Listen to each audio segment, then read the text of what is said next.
The galaxy had grown quiet.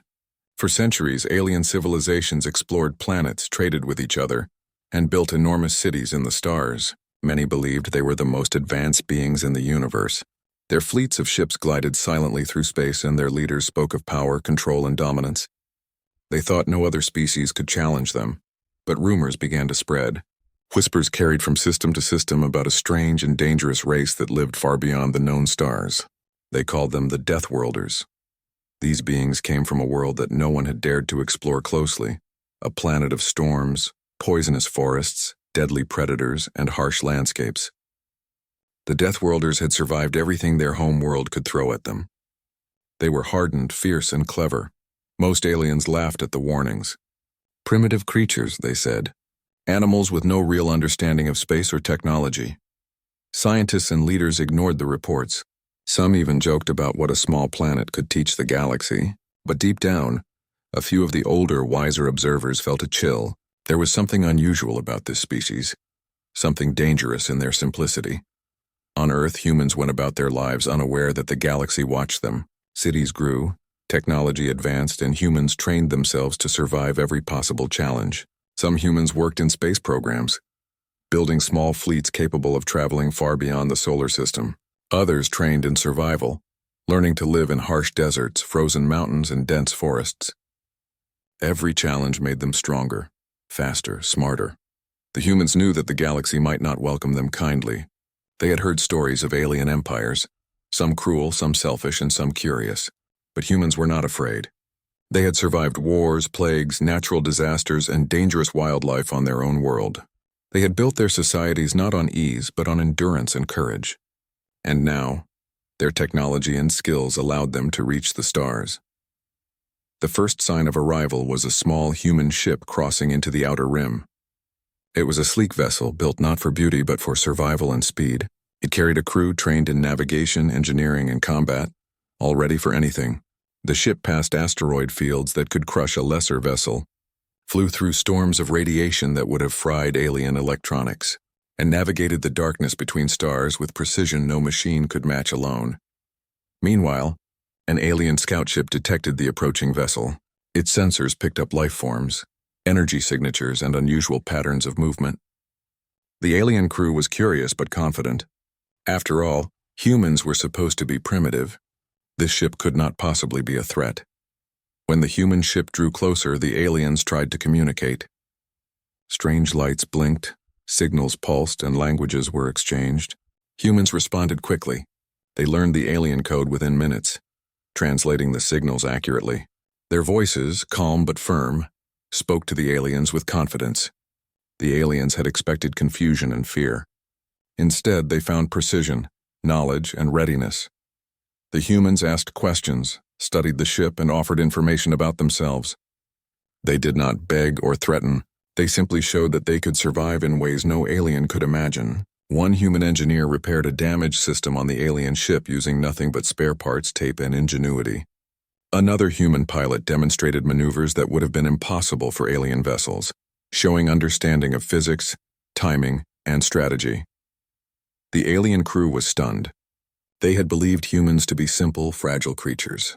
Yet these beings could solve problems instantly, survive in extreme conditions, and adapt to danger without hesitation. The small scout ship had underestimated them. Now fear replaced curiosity. Back on Earth, more human ships prepared to leave. The galaxy was vast, filled with planets untouched by humans. Every vessel carried explorers, scientists, and soldiers trained to handle the unknown. Humans did not seek war, they sought knowledge, survival, and opportunity. But the galaxy did not yet understand the human strength. As the first human ship moved further into alien space, a quiet tension spread among the alien civilizations. They had laughed at the warnings of Deathworlders. They had assumed this species could be ignored. Now a small, unassuming ship had proven that humans were something entirely different, something dangerous, clever, and unstoppable. And in the dark, empty spaces between stars, humans pressed forward. They did not know how the galaxy would react. They only knew they were ready. For a species that had survived the deadliest world in the universe, the vastness of space was just another challenge to overcome. The Sci-Fi galaxy was about to meet the Deathworlders, and nothing would ever be the same again. The first human ship entered the outskirts. of a star system controlled by the Arvath, a proud alien civilization known for their intelligence and strict rules. Their ships gleamed with polished metal and energy shields, their cities on planets filled with technology far beyond human imagination. Yet despite all their advancements, the Arvath had never faced a species like humans. Sensors on an Arvath research vessel detected the human ship moving with unusual precision. It did not follow normal patterns, and it ignored common warnings designed to keep intruders away. The Arvath captain frowned. "A primitive vessel," he said, moving too confidently. "Prepare to hail them." Communications opened. Strange lights blinked across the human ship's hull and signals pulsed through space. The aliens expected a slow response, confusion, or even panic. Instead, the humans replied immediately. Their code was flawless, their speech clear. Within minutes, they had learned the alien language, answered questions, and asked their own. The Arvath crew exchanged uneasy glances. How are they so fast?" whispered one officer. Another shook his head. "This is impossible. They shouldn't be able to understand our protocols." The human captain spoke calmly, almost politely. "We do not mean harm. We only seek knowledge and safe passage. If your systems are damaged or unstable, we can help." The aliens hesitated. Could these beings really repair their technology? One of their ships had experienced a minor system failure earlier, and the humans offered to assist. Within minutes, a human engineer floated outside the hull, tools in hand. They repaired the damage with parts scavenged from their own ship, using methods no alien technology could have predicted. The Arvath watched in disbelief. Next, the humans demonstrated navigation skills. The alien ship had been stuck in a minor gravitational anomaly, a swirling field of debris and small asteroids. The humans maneuvered with unmatched precision, weaving their vessel through the hazard with ease and guiding the alien ship out. No sensors were damaged, no crew harmed. The Arvath captain's pride wavered. "Impossible," he muttered. "They should not survive this environment." "Perhaps we underestimated them," said an advisor quietly. The humans did not fight or attack. Their strength was in their intelligence, courage, and adaptability. Every action showed they could think, plan, and survive in conditions that would kill most beings. The Arvath began to understand. These were not simple creatures. They were fighters, problem solvers, and explorers who thrived in danger. For the aliens, the experience was humbling. Every moment with humans revealed new skills.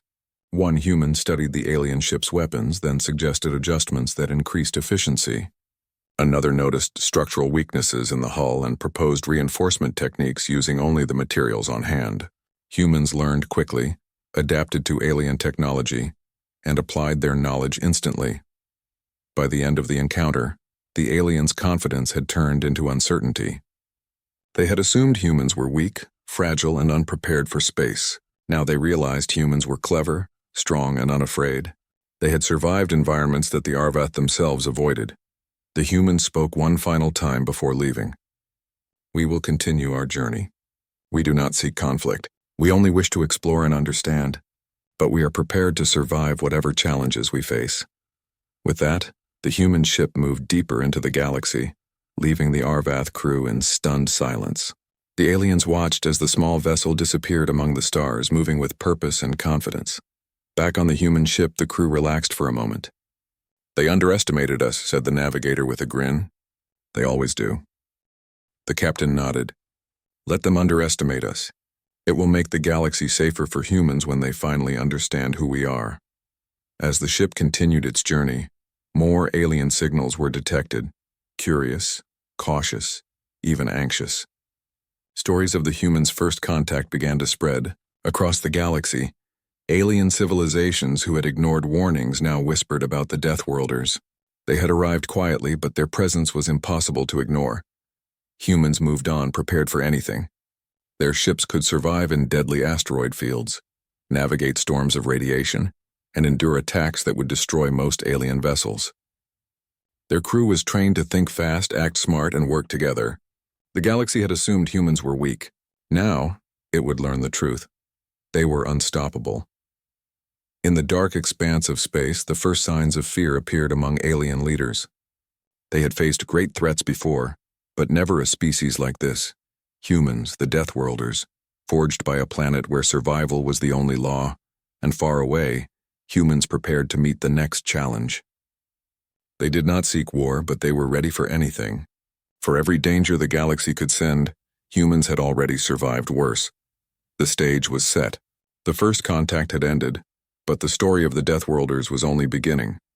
The galaxy would soon discover that humans were not just another species. They were a force born of hardship, courage, and resilience. The galaxy watched quietly as humans moved deeper into uncharted space. They did not send messages, nor did they announce their presence. They simply explored, prepared for every danger, and survived where no one else could. Planet after planet tested their skill and endurance, and the Deathworlders proved themselves again and again. The first world they visited was a planet the aliens had deemed uninhabitable. Its surface boiled with acid rain, thick clouds blocked the sun, and poisonous gases hung heavy in the air. Alien scouts had avoided it for centuries, believing nothing could live there. Humans landed anyway, stepping out into the storm with protective suits and adaptive gear. The crew worked in perfect coordination. One team collected samples of the strange flora and fauna, identifying which were toxic and which held value. Another team repaired their landing craft after minor damage from acidic winds. Every task was done with efficiency, speed, and intelligence. Despite the dangers, the humans thrived. They adapted to the acidic rains, developed temporary shelters, and even discovered resources that aliens had overlooked. A massive predator, thought to be the planet's top hunter, attacked one of the teams. Humans did not panic. They coordinated, using both technology and strategy to evade it, and eventually drove it away without harm. The aliens observing from space could hardly believe what they saw. These beings survived conditions that would have killed the most advanced species in seconds. They were not only surviving, they were studying, exploring, and mastering the environment. From there, the humans moved to another planet, a frozen wasteland where blizzards raged for months at a time. The temperature dropped far below what most aliens could tolerate. Ice storms tore across the surface, and visibility was almost zero. Yet humans established temporary bases, constructed energy shelters, and gathered information about the planet's resources. They learned to navigate blizzards, using simple tools and sharp thinking. Teams climbed ice cliffs to reach vantage points, analyzed dangerous crevasses, and returned safely with critical data. The aliens began to realize that humans were not only clever, they were relentless. Every world, no matter how deadly, was a classroom for them. Next came a dense jungle planet where the air was thick with poisonous spores and massive predators roamed freely. Humans moved carefully but confidently, tracking dangerous animals, cataloging plants, and mapping the terrain. When a predator attacked, they used traps and teamwork rather than relying solely on weapons. Every challenge was met with thought and action, showing intelligence and bravery together. Alien intelligence networks began sending urgent messages to their leaders. The humans are not ordinary, they reported. They survive where we cannot. They adapt, they fight, and they learn. We must pay attention. For the first time, the galaxy started to see humans not as primitive creatures, but as something entirely new, a species capable of mastering any environment. Back on the human ships, the crew remained calm. They knew the galaxy underestimated them, and they used that advantage wisely. Every world is a test, the captain said. The universe is our challenge, and we are ready. Crew members trained constantly, repaired ships, and planned for unknown dangers. They had survived Earth's deadliest landscapes. The galaxy's trials were difficult but not impossible. The humans' reputation began to spread through whispers and warnings. Alien traders, explorers, and scientists shared stories of planets once thought uninhabitable, now thriving under the human presence. Reports described their ingenuity, their courage, and their unbreakable spirit. A species that had been laughed at was now inspiring fear and awe, but humans never sought to harm others. Their victories were demonstrations of skill, intelligence, and resilience, not conquest. They showed that survival was not just about strength or weapons. It was about understanding, cooperation, and adaptability. They were proof that evolution and determination could surpass raw technology. By the time humans left the jungle planet, alien fleets were watching more closely. Leaders began questioning old assumptions. We underestimated them, one said. We believed they were weak, but they are strong, clever, and impossible to predict. We must be cautious. Humans continued to explore silently, leaving only evidence of their skill behind. Adapted shelters, maps of dangerous terrains, and records of life forms cataloged for future study. They never bragged, never demanded recognition. They simply moved forward, proving to themselves and the galaxy that no challenge was too great. And as they traveled farther, deeper into unknown space, the Deathworlders continued their demonstration. Each new planet, each new danger was met with intelligence, bravery, and teamwork. The galaxy was beginning to understand a terrifying truth. Humans were not only survivors, they were masters of survival itself. The quiet galaxy was no longer quiet. Everywhere aliens whispered about the Deathworlders, wondering when they would appear next and what they would do. Humans had arrived, and the universe had no choice but to notice. Word of the Deathworlders' abilities spread quickly across the galaxy. Alien civilizations that had once ignored the warnings now grew uneasy. Whispers became reports, and reports became urgent council meetings. A coalition of powerful alien fleets decided to send a clear message. Humans must be tested or controlled before they could expand further. The humans, however, were already moving through the border systems. Their ships glided silently among asteroid fields and nebulae, exploring planets and cataloging resources. They did not seek conflict, but they were ready for anything. Their training, their teamwork, and their experience on Earth's deadliest worlds made them prepared for challenges no alien species could endure. The first fleet to intercept them was vast and technologically superior. Hundreds of alien warships bristling with weapons surrounded the human squadron. The coalition intended to intimidate, to force humans to retreat, and perhaps to show the galaxy that no primitive species could survive without guidance. The human captain did not panic. "Form defensive positions," they ordered calmly. "We do not strike first, but we do not back down. Observe, adapt, survive." The crew moved quickly, coordinating their ships with precision. Humans had trained for years to face impossible odds, and now they faced them in space. The aliens opened fire. Beams of energy streaked across the void, explosions lighting up the darkness. The human ships dodged with remarkable skill, weaving through asteroid belts and using gravity wells for cover. While alien fleets relied on raw firepower, humans relied on strategy, improvisation, and teamwork. One human ship was nearly hit by a massive plasma strike. Instead of retreating, the crew analyzed the weapon and calculated the trajectory. Using small maneuvers, they turned the attack against the attackers, disabling one of the alien ships without a single human casualty. The other human vessels quickly adapted the same strategy, demonstrating a combination of intelligence and speed that astonished the aliens. The alien commanders, used to overwhelming power, were stunned. They had expected fear, hesitation, or confusion. Instead, humans coordinated perfectly, learning from each move in seconds and responding in ways no alien could predict. Every fleet maneuver, every calculated risk showed that humans were not only clever, but fearless. On one particularly tense planet orbit, the humans lured part of the alien fleet into a dense asteroid field. The aliens, confident in their technology, followed. But humans had already charted the field with precision. Using their knowledge of physics and timing, they maneuvered around deadly asteroids while alien ships struggled, suffering damage and losing formation. The humans emerged unscathed, the aliens frustrated and embarrassed. Then came the most daring tactic. A small human boarding team infiltrated an alien command ship. They did not destroy it, but instead disabled its weapons, taking control of navigation and systems. From inside, they guided the ship away from the battle, turning a potential trap into an opportunity. The coalition had never faced a species that could combine intelligence, courage, and adaptability in such a way. After hours of conflict, the aliens realized they were outmatched, not in raw firepower, but in flexibility and quick thinking. They had underestimated the humans at every turn.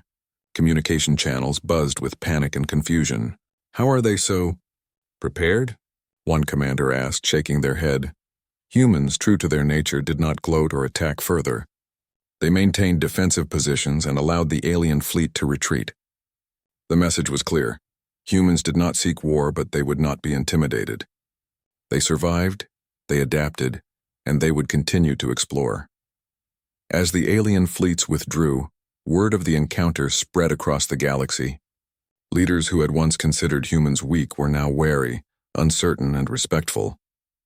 They realized that the Deathworlders were not ordinary beings. They were masters of survival, strategy, and intelligence combined. Back on their ships, humans regrouped. "Every move they made was predictable," said one officer reviewing the battle.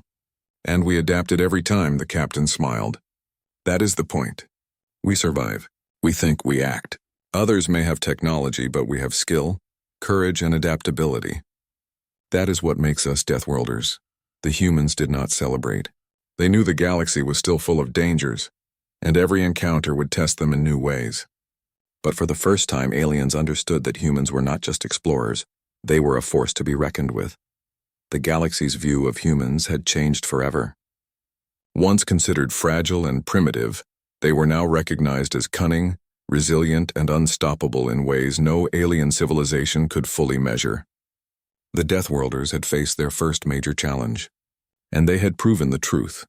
The universe could throw anything at them, and humans would survive, adapt, and overcome. As their fleet moved on, the human captain looked toward the stars. "The galaxy is watching," they said quietly. "Let it watch. Let it learn. We are ready for what comes next." And somewhere, far across alien space, whispers carried the same warning. The Deathworlders have arrived, and no one knows how far they can go. After months of exploring, surviving, and demonstrating their abilities, humans continued their journey across the galaxy. Each system they entered told a new story of survival, courage, and intelligence. The aliens who once ignored them now spoke of them with caution, respect, and even fear. Humans did not seek war or conquest, but their presence changed everything. The Deathworlders landed on a planet that had long been considered impossible to settle. Its surface was rocky, with violent storms that could strip a mountain bare in hours. The air was thin, and radiation levels fluctuated unpredictably. Alien colonies had attempted settlements before, but all had failed. Humans, however, moved confidently. Teams of explorers descended in small squads. Engineers quickly assessed resources and began constructing temporary shelters. Scientists studied the environment, cataloging plants, minerals, and wildlife. Soldiers trained to monitor hazards, ready to respond to any threat. Every human acted with calm precision. A massive storm erupted as they worked. Winds tore at their structures, lightning struck dangerously close, and debris flew across the rocky plains. Humans did not panic. They reinforced their shelters, used their technology to monitor the storm, and guided each other to safety. When the storm passed, not a single human was lost and their shelters remained intact. Aliens observing from orbit could hardly believe it. News of the human success traveled faster than any message before. Alien civilizations began sending envoys to study them, not to attack but to learn. They observed how humans adapted, how they planned, and how they survived in the deadliest conditions. For the first time, the galaxy recognized that humans were not just survivors. They were masters of survival. In one famous encounter, a fleet of alien scientists visited a human settlement to observe their methods. Humans welcomed them politely, demonstrating techniques for living in extreme environments, sharing knowledge without arrogance. The aliens, who had once doubted them, were amazed by the humans' ingenuity, cooperation, and courage. Even the alien leaders began to change their perception. "We misjudged them," one said in a council meeting. "They are not fragile. They are intelligent, brave, and resilient. Perhaps we should listen rather than dismiss them." Across the galaxy, similar discussions took place. Humans had earned respect not through conquest, but through their actions and abilities. As humans moved from planet to planet, they never imposed control. They explored, they learned, and they survived. They built bases in dangerous regions, mapped planets that others avoided, and documented life forms that had never been studied. Every achievement sent a clear message. Humans were a species to be respected. One human captain reflected on their journey while watching a binary star rise over an alien world. "We came to explore," they said quietly. "We did not seek to dominate. We only wanted to survive, to understand, and to grow. And the galaxy is finally seeing who we are." Humans also helped where they could. On planets where alien settlers struggled with harsh conditions, humans shared knowledge, helped build protective structures, and taught survival techniques. This generosity, combined with their proven strength, only increased the respect they received. The coalition of alien fleets that had once tried to intimidate humans now approached with caution. They requested guidance rather than confrontation. If humans can survive there, one alien commander admitted, perhaps we can learn from them. It was a turning point. The galaxy understood that humans were not merely dangerous, they were exceptional. As humans continued their journey, they became symbols of resilience and intelligence. Stories of the Deathworlders spread from one system to another, inspiring young explorers, curious scientists, and even wary leaders. The galaxy had once laughed at humans. Now it spoke of them with reverence. The final lesson was clear. Humans were a force forged by a deadly world, tempered by challenges and strengthened by courage and teamwork. They did not need to dominate to prove their worth. Their survival, adaptability, and intelligence were enough to command respect across the stars. And so, as humans set course for the next unknown system, the galaxy watched. Aliens learned to recognize not just the strength of technology, but the strength of character, ingenuity, and resilience. The Deathworlders had arrived, and nothing would ever be the same again. The universe had met humans, the species that could survive anywhere, adapt to anything, and rise stronger from every challenge. The galaxy understood a simple, powerful truth. Humans were extraordinary, and the story of the Deathworlders had only just begun.